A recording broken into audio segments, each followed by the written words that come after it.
Menko PMK Muhadjir Effendi mengimbau masyarakat untuk tidak berlama-lama di rest area. Ia mengingatkan bahwa rest area tersedia hanya untuk keadaan darurat. Mohon kepada pemudik, kemana saja tujuannya, jangan menjadikan rest area untuk tempat istirahat. Tapi rest area cukup untuk memenuhi kebutuhan-kebutuhan yang mendesak. Misalnya untuk makanan yang akan dibawa, karena itu cukup take away saja untuk keperluan, dan mungkin perlu ada buang air kecil. Kita sudah tambah toilet portable ya, sehingga tidak ada masalah. Tapi kalau niatnya untuk beristirahat, apalagi berjam-jam, memang sangat tidak mungkin. Karena itu kita anjurkan kepada para pemudik itu kalau mau istirahat karena kelelahan, sebaiknya keluar exit tol yang terdekat. Dan nanti kalau sudah keluar silahkan beristirahat, pasti banyak tempat untuk beristirahat, termasuk kuliner gitu. Dan masuk lagi tidak akan dikenai biaya. Jadi masih ada yang salah paham, kalau keluar dari tujuan semula di tengah jalan itu khawatir kalau masuk tol nanti dikenai biaya. Jadi tidak ada biaya ketika masuk kembali ke tol, kecuali hanya membayar sisa yang belum, perjalanan yang belum dia tempuh saja. Salam sejahtera buat kita semua. Yang saya hormati Pak Kasum TNI, Direktur Jasa Marga, para pejabat utama Mabes, Pak Kapolda, serta rekan-rekan media. Baru saja saya bersama jajaran baik dari Mabes Polri dan dari Kasum dan jajaran pejabat utama TNI mendengarkan paparan terkait dengan kondisi terkini situasi lalu lintas sepanjang jalur dari mulai Tangerang terlihat sampai dengan yang akan mengarah Cikampek. Memang kalau kita lihat dari gambaran yang ada, masih terlihat adanya kepadatan yang akan masuk ke wilayah Cikampek. Tadi diinformasikan masih kurang lebih 40, mungkin antara 40% sampai 50% masyarakat yang tercatat akan melaksanakan mudik. Dan kalau kita lihat dari data tahun 2022 dibandingkan data tahun 2023, memang ada peningkatan.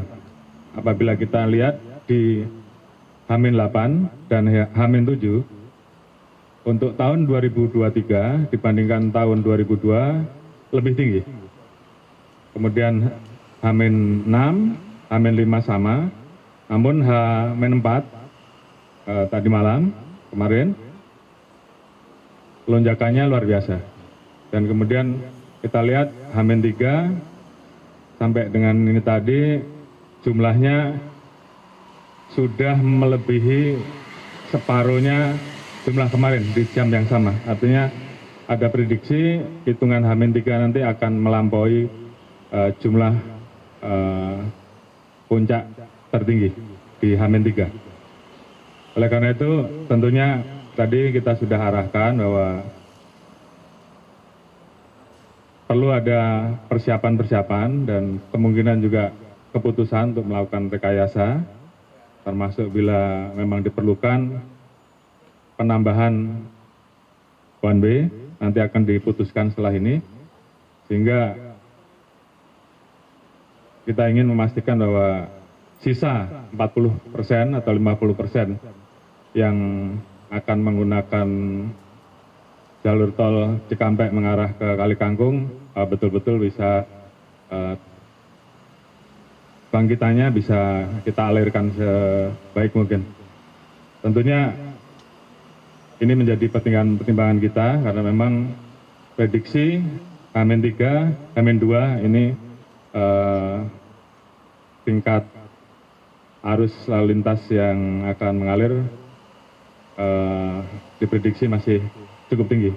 Oleh karena itu tentunya dalam kesempatan ini saya minta untuk perubahan-perubahan yang akan disampaikan, disosialisasikan sebelumnya, minimal 1 jam atau 2 jam lebih baik, sehingga kemudian persiapan baik yang dari DKI, Jawa Barat, Jawa Tengah untuk melaksanakan kegiatan-kegiatan yang memang sifatnya estafet ini betul-betul bisa dipersiapkan. Kemudian pastikan untuk masyarakat yang melalui Cikopo, melalui jalur arteri, personil-personil Polri yang ada, karena ini ada arus dari timur ke barat yang juga harus dilayani, pastikan semuanya bisa berjalan dengan baik. Oleh karena itu, setiap ada kepadatan saya minta untuk anggota kita membantu mengerai. Mungkin beberapa hal tersebut yang saya sampaikan sebagai informasi tambahan untuk malam hari ini. Ada pertanyaan? Artinya dari pihak kepolisian masih tetap yakin 3 hari puncak ya Pak ya, mulai hari ini sampai H-1, atau ada kemungkinan salah satu ini yang bakal dipilihkan, apakah di hari ini atau Di H-3 dan H-2 saya lihat fluktuasi puncak arus mudik masih tinggi, kemungkinan H-1 akan menurun. Tapi kita lihat perkembangan di 1 jam setelah ini ya. Tapi dengan perhitungan yang ada, hasil survei, dan kemudian tadi kalkulasi dari Jasa Marga, maka kita prediksi bahwa H-3, H-2 masih tinggi. kalau untuk rekayasa one way yang berlaku sekarang Pak, akan dihentikan pukul 24 atau akan diteruskan? Setelah ini jajaran Kakor Lantas, Kapolda, Jasa Marga, dan juga nanti akan menghubungi rekan-rekan dari Disub, akan merapatkan untuk apakah one way dilanjutkan. Tapi dengan syarat tadi semuanya dicek dan kemudian memang keputusan itu harus diambil. Prioritasnya masih tetap di KM 72 sampai 41 Pak, atau ada kemungkinan untuk dilanjutkan lagi Pak? Ya.